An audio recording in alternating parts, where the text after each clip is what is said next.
Is an overnight trip from Toronto to Niagara Falls worth it? In this video, I'm going to show you what's possible in 24 hours. Can I manage to get the full experience of Niagara Falls in such a short amount of time?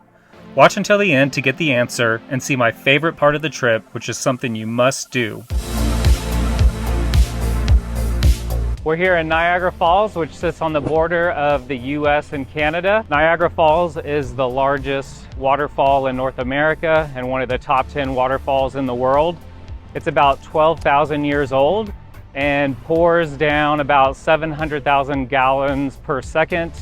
And 4 out of the 5 Great Lakes make up the Niagara Falls, and it all drops right into Lake Ontario. After arriving in the evening and checking into the hotel, I took a 15-minute walk from the Marriott Hotel and headed down to the fireworks show over the falls.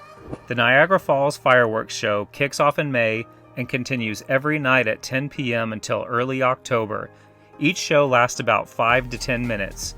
So if you're visiting during this time frame, it's definitely worth seeing, because how many times in your life will you see this colorful nighttime display over one of the world's largest waterfalls? Another nighttime activity in Niagara Falls that can't be missed is going to Clifton Hill and riding on the SkyWheel, which is about a 15-minute walk from the fireworks show. Clifton Hill is one of the most famous streets in Niagara Falls, also known as the Street of Fun, because of the bright attractions, themed restaurants, and affordable hotels. You'll see quirky shops, wax museums, mini golf, souvenir outlets, and fudge shops. It's like one big amusement park. While you're there, be sure to stop by Tim Hortons, which is Canada's Starbucks, for a caffeine boost. Tickets to the SkyWheel are $15 per person, and it stands 175 feet above Niagara Falls for amazing panoramic views, including the falls. It's one of Canada's largest observation wheels and has fully enclosed gondolas with heating and air conditioning for year-round enjoyment. The ride takes about 10 to 15 minutes and is definitely worth a visit. The next morning, after grabbing some breakfast, I head toward the Skylon Tower, which is the tallest building in Niagara Falls and a must-do. The tower is 520 feet tall and takes 52 seconds from bottom to top in one of the yellow elevators that move up and down outside of the building. From the top, you get a bird's eye view of the falls and surrounding areas stretching over 80 miles. The tower also has a revolving restaurant and dining room, and tickets to the top cost about $10.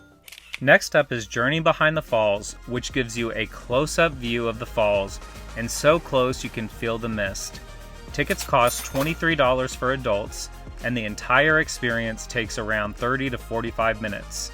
Everyone goes at slotted times, so if you have buffer between buying your ticket and entering the tunnels, there's a restaurant next door to grab some food. The 130-year-old tunnels were excavated through bedrock and 125 feet below ground.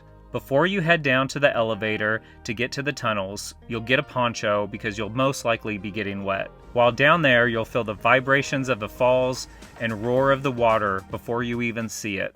My final and most anticipated stop of the trip is Niagara City Cruises. Throughout your trip, you'll see a lot of these blue and red boats filled with people down in the water. The blue boats are from the US side, and the red boats are from the Canada side, so no matter what side you're on, you can conveniently jump on one of these boats. Tickets are about $20, and the boats run mid-May until November from 8:30 a.m. to 8:30 p.m., with each ride being about 20 minutes. Niagara Falls is made up of 3 massive waterfalls: Horseshoe Falls, American Falls, and Bridal Veil Falls. You'll ride past the American Falls to Horseshoe Falls, where the boat goes directly under the mist, and yes, you will definitely get wet unless you're on the bottom level of the boat on the inside. Overall, it was a great overnight trip, and to answer the question, is an overnight trip to Niagara Falls worth it? The answer is yes. You can easily see all Niagara Falls has to offer within 24 hours.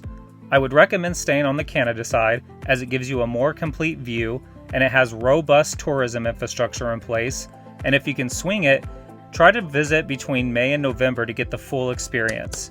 I hope you found this video helpful, and thank you for watching. Enjoy your trip!